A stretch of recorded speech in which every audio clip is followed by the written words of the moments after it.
Hi friends, in today's quick learning, we will learn how to add repeat header row in each and every page and the header footer. So here we can see set of data. Let's move down like this.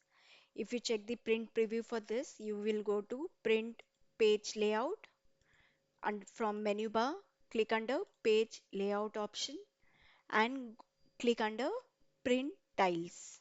Once you click under print tiles, you will get the option of the page setup or print preview. So to check how the it will look while printing this sheet, print preview, you can see this is the sheet. Okay, this has 4 pages. Second page, no header. Here also no header.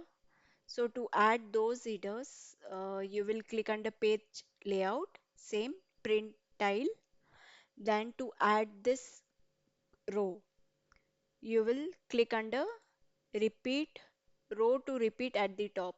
So you will select that row to repeat at the top and click on OK. If you want, you can flow like maximum data is there, then you can flow data down to over or over to down how you want. So I have just selected the first row and OK.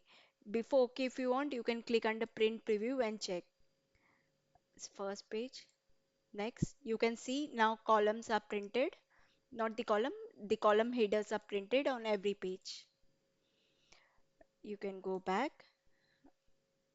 click where you will go, print tile, and select that row which you want to repeat and do OK. It will print the header to on each and every page.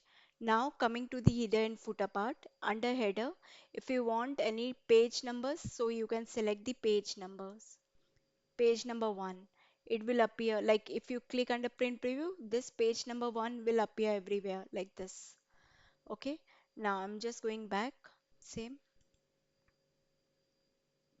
print tile. Okay, header, if you want page number like page 1 of the total like this, you can add that page numbers too. Footer, same way, different odd even pages, then you can select that page number accordingly. Header and footer. So you can select these options and you can explore the margins or the page layout as you want and click on OK and you can print that page. Thank you for watching.